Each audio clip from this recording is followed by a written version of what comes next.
Isa sa mga ride na pwede ko na sabihing legendary ride sa buong buhay ko.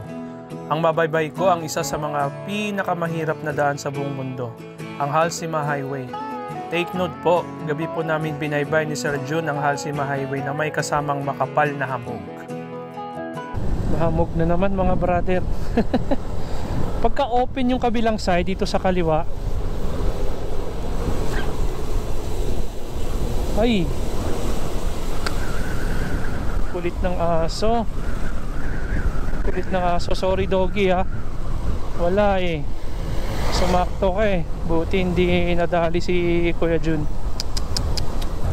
Tingnan nyo brother, yung mga gilid-gilid to. Wala kang makita, di ba? Kasi talagang madilim. Sobrang dilim. Puno ng kadiliman. Oh, Ma'am Rose, oh, si Sir Jun talaga, oh. Bilib na bilib talaga ako ni Sir Jun, ni KKG. Ang lakas ng loob. Oh. Ayan, kapares na ito. Oh, di ba? Napakadilim.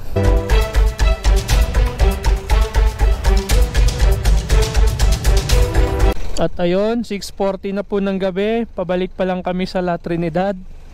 Yan kasi si KKG Jun kasi. Ma'am Roslyn daw, paluin mo nga to ma'am. Gumagala mami. In fairness po hanggang dito may street lights pa rin. Siguro mga may 1 minute na kaming tumakbo. Meron pa rin siguro dahil may mga bahay-bahay. Pero sure may madadaanan kami talaga ditong sobrang dilim. Alright. Grabe, napaka-solid na ride. Lord, sana i-guide nyo kami. I-guide nyo po kami pabalik doon sa aming pinag-check-inan sa may La Trinidad, Benguet. By the way pala, ang kinuha namin is yung dalawa lang naman kami ni Sir Jun. Yung tig 800 pesos lang yon per night. Solo yung isang bed pero queen size yung foam malaki. Tapat lang siya ng Benguet College. Oo. Pwede pa lang mag transient doon. Malapit ka sa mismong pinaka strawberry farm. Pwede mo nang lakarin mula doon yung pinag-transient namin. Alright, let's go. Ayan, naalala ko dati diyan kami kumain nung Saling Pusa Riders. Diyan kami kumain ng bulalo na grabe, ang bilis lumamig ng bulalo nun. Ayun, may ilaw pa rin. Very good.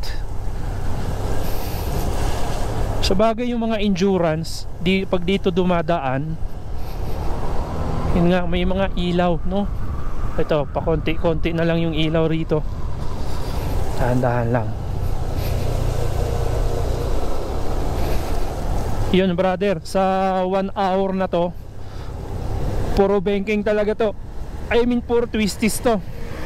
Hindi naman kami nagbe-banking Takbong 35-40 lang kami ngayon. Puro to paliko-liko. Ayan 1 lane ahead.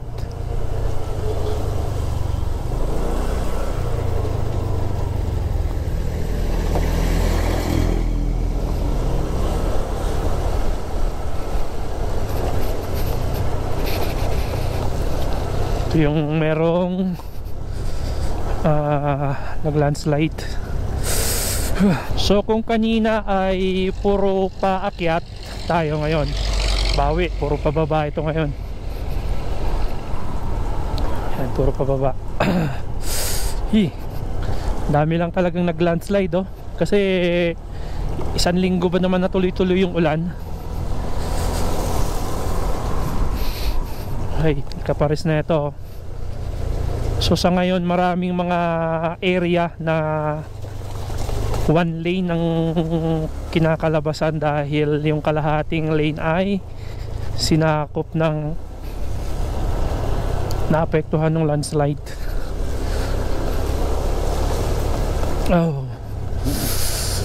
So sa parte na to hindi pa rin siya nakakatakot Kasi baka isipin nyo nakakatakot dito pagkagabi. So far okay, dahil may mga bahay naman, marami naman ng bahay dito pala. Tsaka may mga bukas pa silang ilaw. Ewan ko lang mamayang gabi, baka mamaya mag-off na yan ng ilaw pagka matutulog na sila. Lalong didilim na to. May stud light na rin yung daanan. Yun yung pinaka maganda. Ayan, mapapansin nyo yung gitna dilaw, tapos yung dalawang gilid puti. Kaya may guide ka na rin kung saan yung lane mo. Dahan lang sir, kasi medyo bumibilis kayo.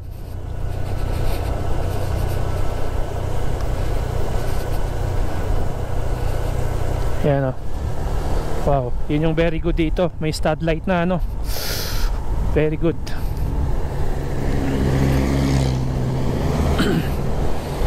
Let's check. So mga ilang minuto na rin kaming tumatakbo. Ayun, ito na. May stud light naman. Wala nang mga street lights. So madidim na ano. Yun, madilim na siya mga brother. Kabilang side meron, pero bandang kanan wala pang stud light.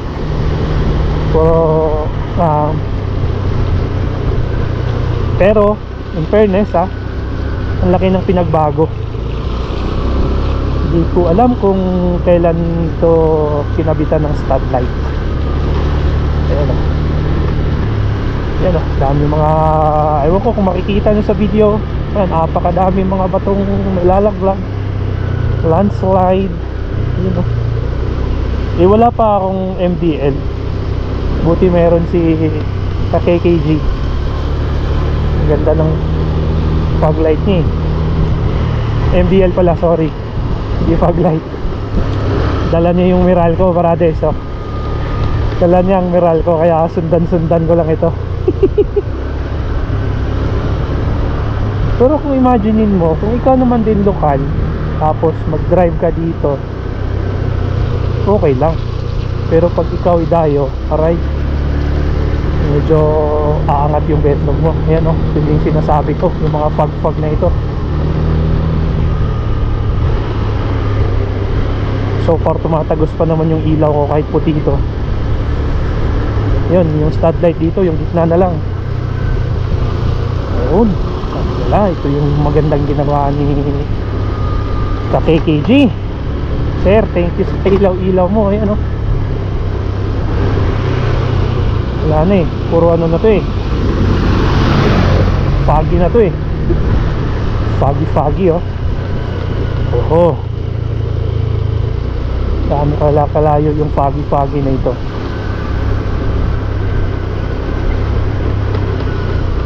Wow, dahan-dahan lang kami, di bali nang mabagal, basta tuloy-tuloy lang, safe kami makakarating. Yun ang mahalaga doon.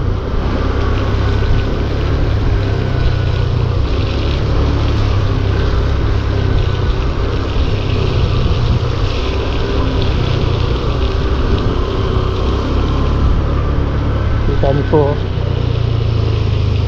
nakahay yung mga ilaw niyan. Hindi natin masisi yung nakahay sila kasi madilim.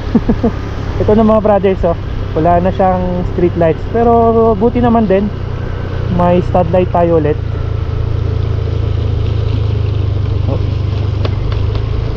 Maraming tubig sa gitna ng kalsada. Ang tip ko lang mga brother, kapag ka ikaw beginner pa lang talaga sa pagmumotor at naglo-long drive ka, so unang una kailangan mo talaga itong MDL. Malaking bagay yan, lalo na kapag ka nasa mga probinsya, mga madidilim na lugar. Tapos yung cellphone mo, installan mo na ng cellphone charger para habang nagda-drive ka, tumatakbo, nagcha-charge pa rin yung cellphone mo. At wag ka talagang mabumiyahe na let's say antok ka na, wag mong pilitin sarili mo, kasi pag pinilit mo ang sarili mo, lalo ka lang madidisgrasya nun. Akala ko naubusan na ng memory. Meron pa pala, sumakto talaga nung sa may half tunnel, pero okay lang. Baka may reason kung bakit na off yung GoPro ko doon. Kusa siyang namatay eh. Ayun, so sa parting to, after ng half tunnel, talagang madilim na rito. Tapos may nadaanan nga kami kanina na sobrang foggy. Mamaya makikita ulit natin mga foggy ito. Ngayon, gantong oras may mga makakasalubong pa naman tayo. Medyo maaga pa naman eh, alas 7 pa lang. So may mga motorista pa rin tayong kasabay dito sa daan. Kaya hindi pa siya nakakatakot, no? Lumalakas na naman yung hangin. Mamaya ipakita ko kapag may foggy, no? Kasi itong sa akin walang MDL. Yung ilaw ko parang bumabalik yung puti pagka natapatan na ng hamog. Yun, parte mga hamog ata yung nasa baba. Kikita natin. Kaya the best talaga pag may MDL, lalo na pag yung ito kulay dilaw, tumatagos siya kapag hamog eh. Ito, mga bato-bato na naman dito. Oop.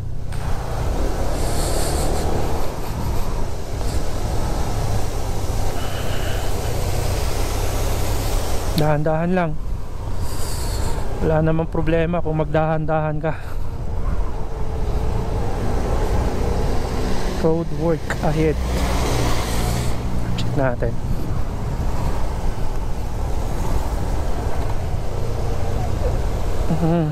Naku, dapat hindi sila masyadong tumatambay dyan. Baka mamaya may malaglag na bato. Check, 709. Ayun, ito na nga ba sinasabi ko, mahamog yung puti ko. Nagbabounce lang yung puti. At ito rin isang magandang tip din kapag dito ka, pag ikaw ibaguhan, yung Google Map dapat meron kang ganon. May Google Map ka na apps, so Waze na apps, para kahit gabi man malalaman mo, yung kapares nyo, no? Kung makikita man nata sa camera ko, malalaman mo kung paliko na ba or diretso ba yung kalsada. Kasi may ibang parte dito na wala na yung guhit. Ayun, wala na yung guhit ng kalsada, yung dilaw, puti. O, di ba? Ngayon kapag ka may Google Map ka, at least alam mo na, okay, paliko na ito. Ang kapares na ito.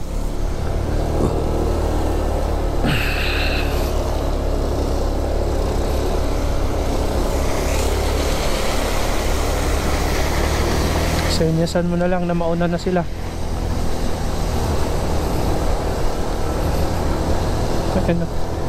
Maganda rin talaga pag light na dilaw.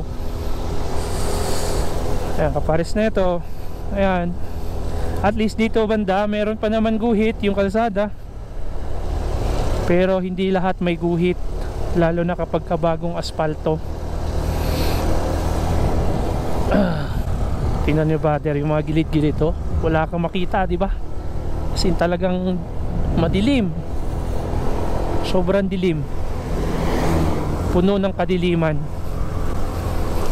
Ma'am Rose, si Sir Jun talaga, bilib na bilib talaga ako ni Sir Jun, ni KKG. Ang lakas ng loob. Ayan, kapares na ito. Di ba? Napakadilim. Pero walang dilim-dilim kay MDL. Tingnan nyo pagka puti yung ilaw ko, yan napapansin nyo parang mga usok lang. Yan yung makakasalubong natin, puti. Diba? Ito kay kuya may blue.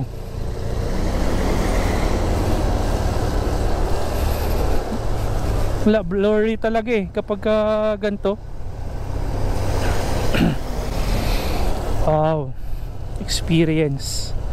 First time in my life na maka-experience ng ganito ka-foggy at nasa gitna ka ng Halsema Highway. Thank you Lord sa pag-guide sa amin, at lalong lalo na talaga sa magandang panahon na binigay mo, dahil alam natin na bago magbagyong Enteng, panay na ang ulan sa habagat. 1 linggo mahigit yun, at ito na nga, pag-akyat namin ay binigyan mo kami ng magandang panahon ni KKG. No, kapares kanina pagdating namin ng pinaka-check-in namin na lugar, saka bumuhos yung ulan. So yun yung time na nagpahinga kami, nakatulog ako. Mga 1 oras mahigit din yung tulog ko. Kaya nung mga alas 3, ayun, kako, tara na, alis na tayo kung saan tayo gagala. At ito nga ang napili namin, Halsema Highway.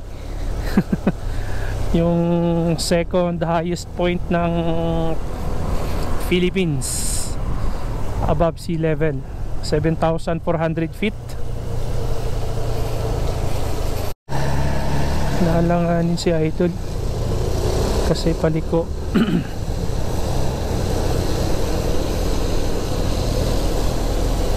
Hop, sabi na meron.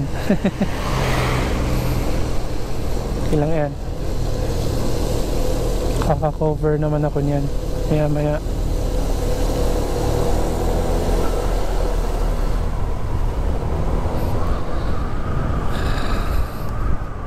Ayan o, tingnan nyo ha, wala yung kay Sergio na ilaw yan o.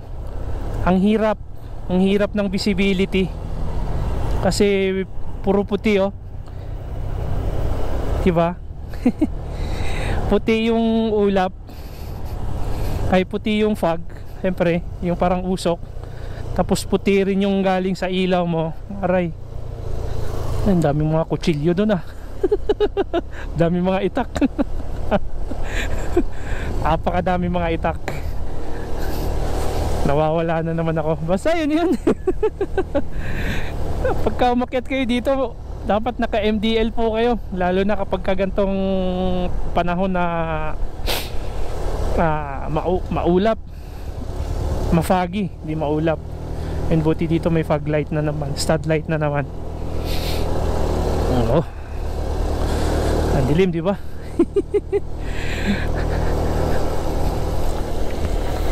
Ngayon kung kapag nakapag-ride din kayo ng bandang, pagaling kang Infanta tapos dadaan ka ng Marilake, parang ganito rin siya, ganito rin, pero mas worst pa rin dito talaga kasi grabe yung hamog eh. Mula pa to doon yung hamog hanggang dito, ilang kilometro to, puro hamog, di ba?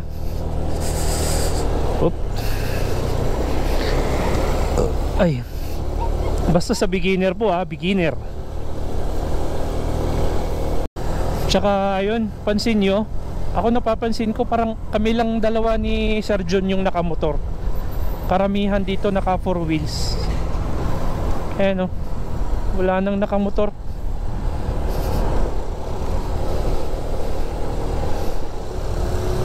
Papahinga na itong si brother o, nagpahinga na dun.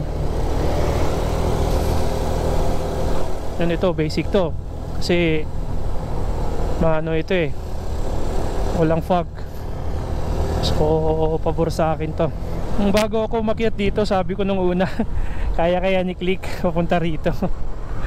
Syempre kayang-kaya, nasa driver lang yun. Tsaka as long as condition naman yung motor mo, hindi ka mangangamba nun. Nagkataon nga lang kanina, yung biyahe namin kaninang madaling araw, parting Bulacan tsaka Pampanga, grabe, ilang baha yun. Yung mga malalalim na lugar binabaha, kaya doon ako nag-worry. Yan, takbo namin no, 20, 30 na yung maximum. Pero grabe ang lamig ah. Ay, may hangin pa. Yan no, tinig nyo yung hangin mga brother. Eh yung suot ko pa, yung pang ulan na sapatos, so wala akong dalang medyas. Tapos nabasa tong paa ko, kaya lalo talaga sobrang lamig. Tapos yung gloves ko half lang, kaya sobrang lamig lalo. Naka riding gear naman ako, jacket, kaya okay siya, medyo makapal, hindi masyadong malamig. Riding gear tsaka itong t-shirt ko sa ilalim. You know, ang dilim mo. Sobrang dilim po yan. Upload natin to na buo para downhill to, no? From Atok, from highest point hanggang La Trinidad, Benguet. Oh my god. Sensya na sa wind noise, medyo maingay, no? Kasi binuksan ko ang visor ng aking helmet. In fairness, dito sa ibang parte tuyo na yung semento, maliban lang sa pinaka side, medyo basa-basa pa. Enjoy riding lang. Kapag ka na-experience na naman tong ganito, parang sarap sa feeling. Alam mo yung feeling din na excited ka, tapos kinakabahan ka kasi kung anong mangyari dun sa daan, lalo na't alam mong nasa kawalan kayo.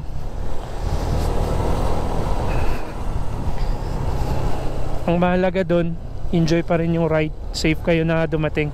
Ayun, ma-fog na naman.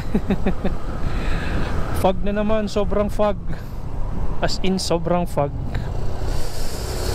Uy, time check 7:26 ng gabi. Ayun, buti may mga ka-convoy na kaming mga 4 wheels. Mas liliwanag na ang aming kalsada ngayon. Huwag na kami mag-overtake. Sakto na to, convoy na lang kami sa mga nandyan sa harap. Mas mabagal, mas safe. You know, burgy.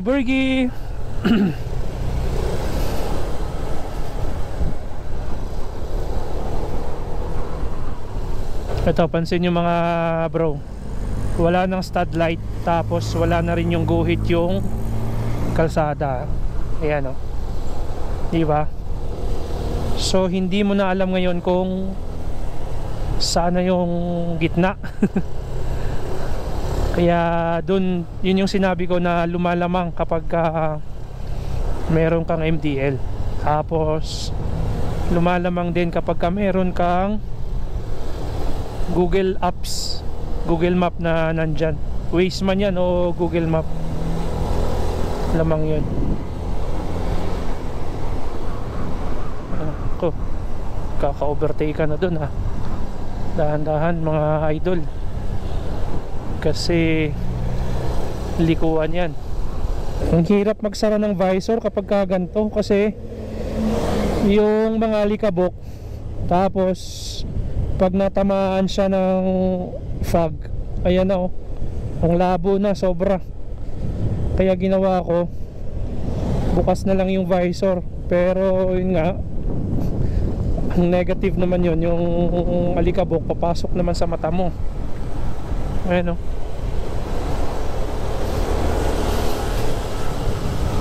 Patuyo na kasi yung kalsada, kaya parang umaapaw na rin yung alikabok. Mahamog na naman mga brother. Pagka open yung kabilang side dito sa kaliwa, ay, kulit ng aso. Kulit ng aso. Sorry doggy ha, wala eh, sumakto ka eh. Buti hindi nadali si Kuya Jun. Nadali yung aso dun. Sorry doggy. Tumiming pa yung aso, buti hindi ka nadali. Ha? Kaya nga eh. Kaya nga sir eh, sumakto eh. Ay nako, sumakto ang aso. Ha? Alin? Oo.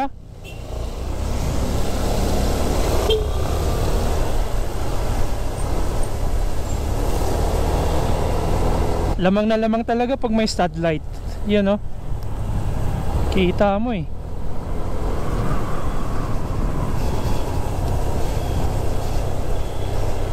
Kahit walang street light, basta may stud light, yun yung pinaka-guide natin. Shout out sa mga naglagay ng stud light dito, no? Bip-bip lang yun. Oh my god. Ano, kala mo may usok eh. Usok. Yun, buti naman may mga bahay-bahay na ulit. Swap kami ni Sir John. Ako naman ngayon yung spearhead. Ako naman mauuna. Medyo may mga ilaw naman eh.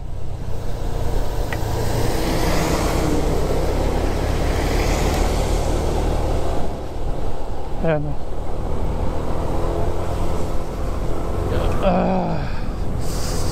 Malamig na naman kasi malakas yung hamog.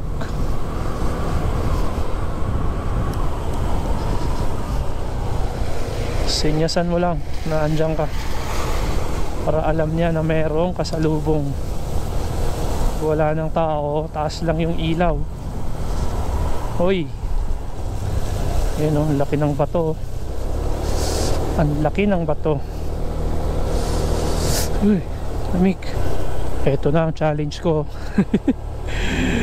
Ako yung nauna, puti, no? Yan, kitang kita nyo mga brother. Ayan, halos hindi ko rin makita ang daan.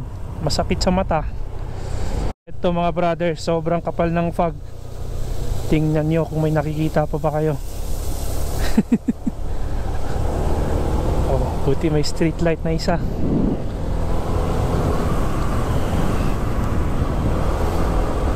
Oh, pagsanayan lang din siguro. Kasi kung sanay ka na sa ganito lagi na klima, basic sa'yo to.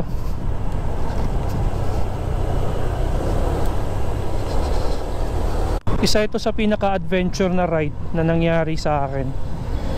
Yung tinakbo namin yung Halsima Highway na gabi. Ayan. Oh, di ba? Sa buong buhay ko may kwento ko na nai-ride ko tong Halsima Highway gabi.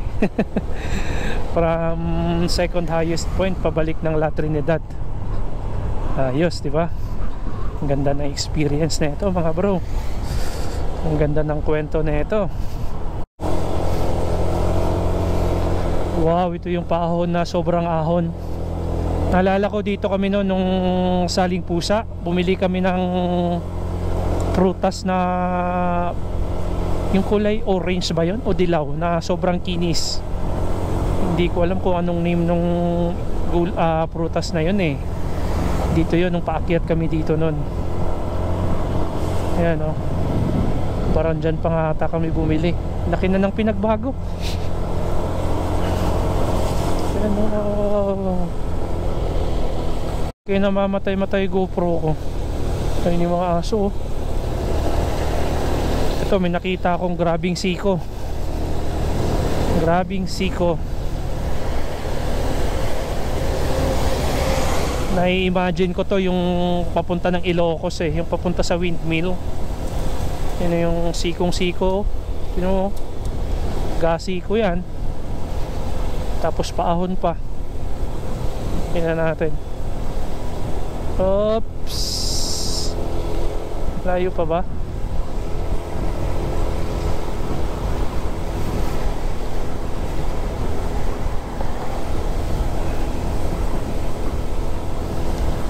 Parang Tamaraw FX pa to. Tibay oh.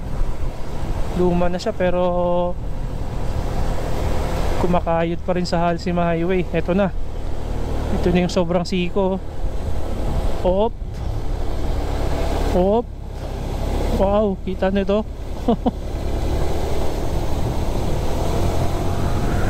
Unahan ko to. Uy. Sobra ng siko, sobra pang fog. Off muna natin. Hey, grabe yung fog. Aha. Grabe yung fog, oh. Grabe ang fog. Buti may street lights. Wow. Naka MDL din yun si kuya.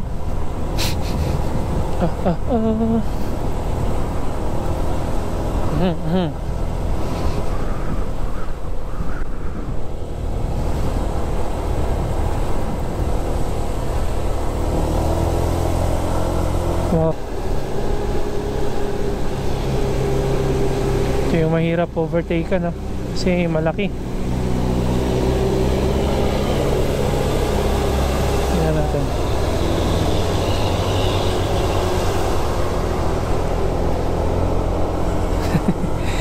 Dito ako dun, ha.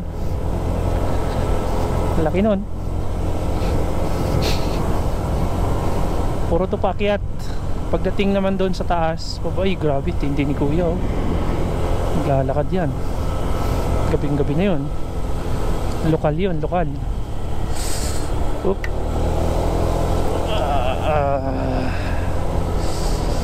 Lamig mga idol.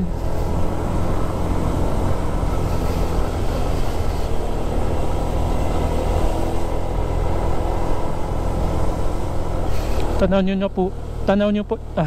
Tanaw nyo na po ba? Tanaw nyo pa po ba? Pati ako nabubulol na, sobrang lamig. Ayan, oh. Grabe. Grabe. Ito yung dito ako kanina yung natakot, eh. Kasi paano nga, ito gabi, kita pa ba namin? Kita pa naman pala.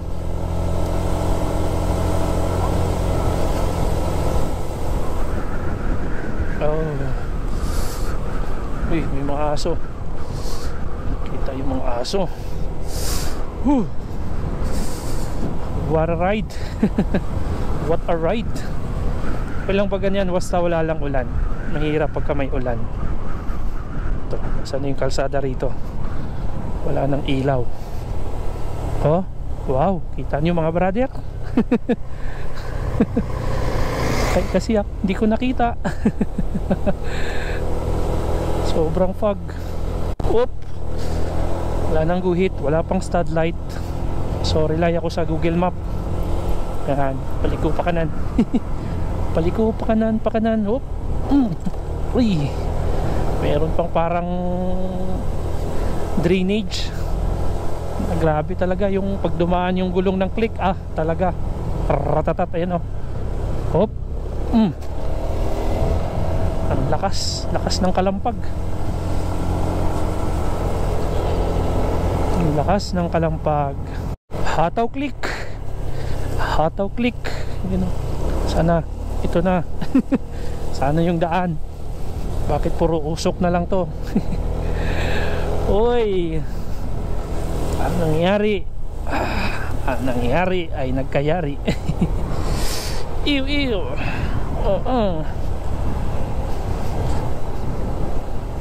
Oh. Aha. Aha. Mga brothers, baka akala nyo usok yan, ha. Nako. Hindi po usok yan.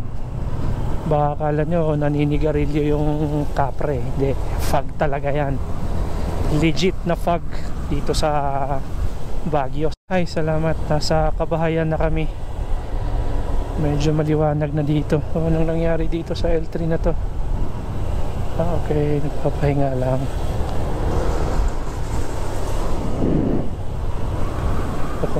Ano nangyari dun? Ay, buti naman. Maliwanag na po mga brother. Mga nasa 29 minutes na lang kami. Nasa bahay na kami. Ayan, marami ng bahay. Ito yung kanina yung matraffic nung paakyat kami. Sobrang traffic dito kanina. Ito yung blue deck na yan. Makikita yung partido ng Baguio. OMG. Meron pa rin palang fog. Kala ko wala na yung fog, meron pa rin. Hindi ko lang alam, may parting ma-fog, meron naman ding wala. Ayun, ang dilim. Oh, hindi ko na masyado kita.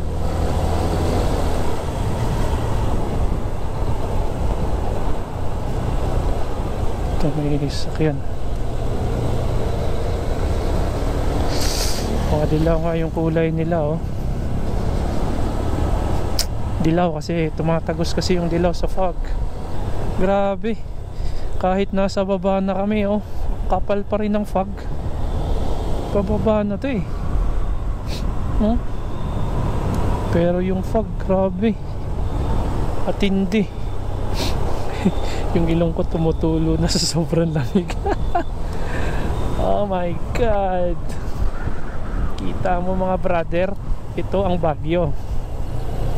Bagyong Baguio. Uy, bagal naman ata ng takbo nun. Dahan-dahan. Dahan-dahan. Oh, Kapangan, Baguio. Ay, off camera muna ako. Off camera. Oh wow. Nagmo-moist lahat ng mga gamit ko halos. Salamin ko, side mirror, moist. Pati GoPro ko nagmo-moist. So sobrang lamig, brother. Talaga.